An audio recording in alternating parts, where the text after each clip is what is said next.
오늘의 사연 소개합니다. 안녕하세요. 저는 미얀마 사람 수리라고 합니다. 한국에 온 지는 이제 2년 정도 됐고 현재 나이는 25살입니다. 평생을 미얀마에서 나고 자랐던 제가 왜 한국에서 살게 되었지 말씀드리겠습니다. 저는 태어날 때부터 아빠가 없었습니다. 젊은 제 엄마는 아빠가 저 멀리 하늘나라로 출장을 가 있다고만 했었어요. 어린 시절 왜 나는 아빠가 없을까? 왜 아빠는 일찍 죽었을까 생각했었어요. 그래도 엄마가 주는 사랑이 컸었기 때문에 개의치 않았습니다. 다행히도 외가 쪽이 돈이 조금 있는 집이었기 때문에 생활하는 데는 문제가 없었습니다. 외가 쪽 할머니들이 저를 잘 보살펴 주었기 때문이지요. 그리고 계속 아빠에 대해 물어보기엔 엄마에게 미안한 마음도 있었습니다. 그렇게 시간이 흘러 제가 8살이 됐을 무렵 저는 제 외모가 다르단 것을 알았습니다. 한국에 와서 알고 보니 저는 북방계 쪽 외모였기 때문이죠. 초등학교에 다니면서부터 조금 다르단 것을 알았지만 어렸을 적이라 다들 친하게 놀았습니다. 그리고 중학교에 입학했을 무렵 2차 성장이 오게 됐습니다. 저는 키도 165나 되었고 날씬해졌으며 얼굴은 이제 완전히 다른 모습을 가지게 되었습니다. 사실 좀 예쁘장한 편에 속했습니다. 그 무렵 아이들이 그렇지요. 저는 학교 또래 아이들에게 시기 질투를 받았습니다. 외모가 다른 게 한몫했던 것 같아요. 원래는 다 같이 친하게 지냈습니다. 그 시절 제가 다녔던 학교에서 K-팝이 유행했기 때문에 다 같이 K-팝 이야기를 하면서 연예인 사진을 모으고 놀고는 했습니다. 그러던 중 한 명이 저에게 이런 말을 했습니다. 수리 너 한국인처럼 생겼어. 그렇지 않아. 저는 잘 모르겠다고 답을 했고 친구들은 그런 것 같다며 동의를 하는 분위기였죠. 그때 당시엔 칭찬인가 애매했지만 기분이 나쁘지만은 않았습니다. 한 친구의 표정만 빼고요. 그 친구는 그 말이 나오자 난 잘 모르겠는데라며 표정이 싸늘해졌었거든요. 그 후로 그 여자아이는 저를 싫어하기 시작했습니다. 처음에는 점점 친구들이 저에게 말을 걸지 않으면서 시작되었습니다. 중학생 사춘기 나이대에 소외감 무리에 속하지 못했다는 불안감은 어린 마음에 큰 상처가 됩니다. 하지만 저는 눈물을 머금으면서 그 정도쯤은 버틸 수 있었습니다. 시간이 지나면 다시 잘 지내게 될 수 있을 줄 알았거든요. 제 생각은 틀렸습니다. 저에게 가해지는 소외감은 날이 갈수록 심해졌습니다. 그 여자아이는 저를 너무나 싫어해서 제가 혼자 공부를 하고 있으면 무리를 지어 저에게 다가왔습니다. 그리고 저에게 직접적으로 말을 했습니다. 나는 내가 너무 싫어. 너가 예쁜 줄 알지? 너 그 정도 아니야? 라면서요. 저는 이렇게까지 된 관계를 풀고 싶어졌습니다. 그 여자아이와 저는 독대를 하게 됐고 저는 물었습니다. 제가 왜 그렇게까지 싫으냐고요. 그 친구는 제 외모에 열등감을 가지고 있었습니다. K-팝을 좋아했던 그녀는 저의 한국스러운 외모를 부러워했습니다. 그러면서 제가 듣지 않아도 될 말을 하였죠. 너 암만 한국스럽게 생겨서 애들이 너 좋아해주고 따르는데. 그래봤자 너 미얀마 사람이야. 너는 한국인이 될 수 없어요. 라는 겁니다.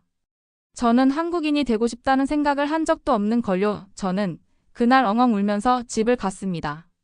그날처럼 많이 울어본 적도 없습니다. 제가 울면서 들어오자 조부모님과 엄마는 그런 제 모습을 처음 봤을 겁니다.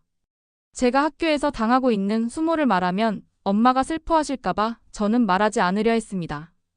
엄마는 그러지 말고 말을 해보라 했고 저는 용기를 내서 말씀드렸습니다. 그때 외조 부모님과 엄마의 표정이 어두워지는 것을 봤죠. 그리고 그들은 따로 이야기를 하더니 엄마가 저에게 아빠 이야기를 해주었습니다. 어렸던 엄마는 돌려서 말을 하지 못했고 직설적으로 말을 했습니다. 그래 수리 너는 한국 혼혈이야. 말하지 못해서 미안해. 저는 정말 입이 떡 벌어졌습니다. 그리고 엄마는 제게 아빠에 대한 이야기를 해주셨습니다. 아빠와는 젊은 시절 불 같은 사랑을 해서 저를 가지게 됐다고요. 그런데 아빠와 엄마 둘 다 너무 어렵기에 제가 1살도 되지 않았을 적 잦은 다툼으로 인해 이혼을 하게 됐고 아빠는 한국으로 떠났다고 하더군요. 저는 왜 아빠에 대해 이야기하지 않았냐고 물었습니다. 엄마는 미안해. 아빠의 얘기가 상처가 될까봐 말하지 못했어.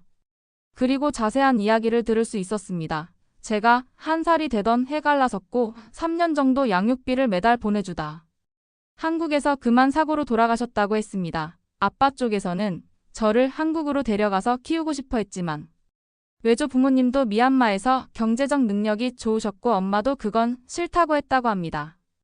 그리고 엄마는 소리야, 그때 엄마 나이가 23살이었어 하면서 어린 나이에 이혼을 해서 아빠에게 저를 보여주기도 싫었답니다.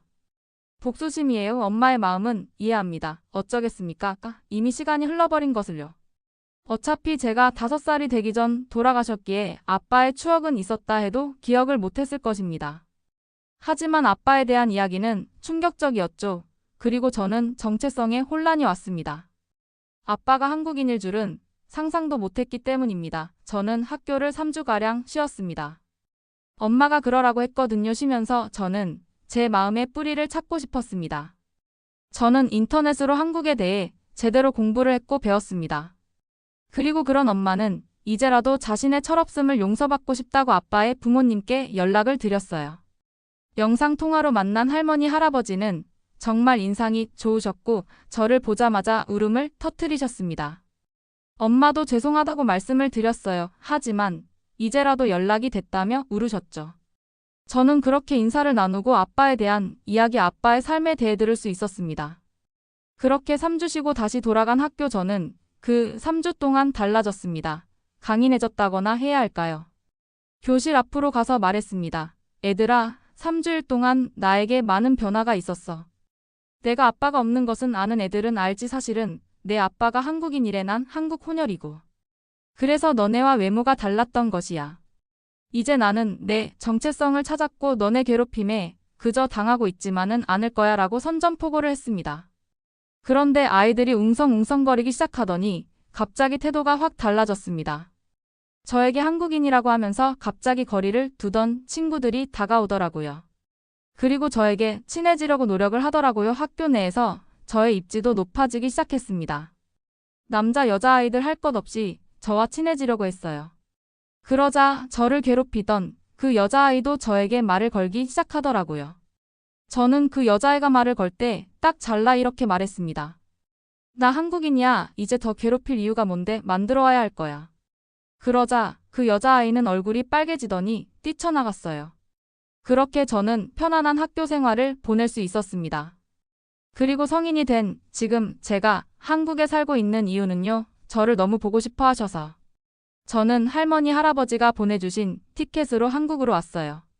저는 지금 한국에서 인생에 다시 시작하고 있는 중입니다. 앞으로도 제 삶 응원해주세요. 감사합니다.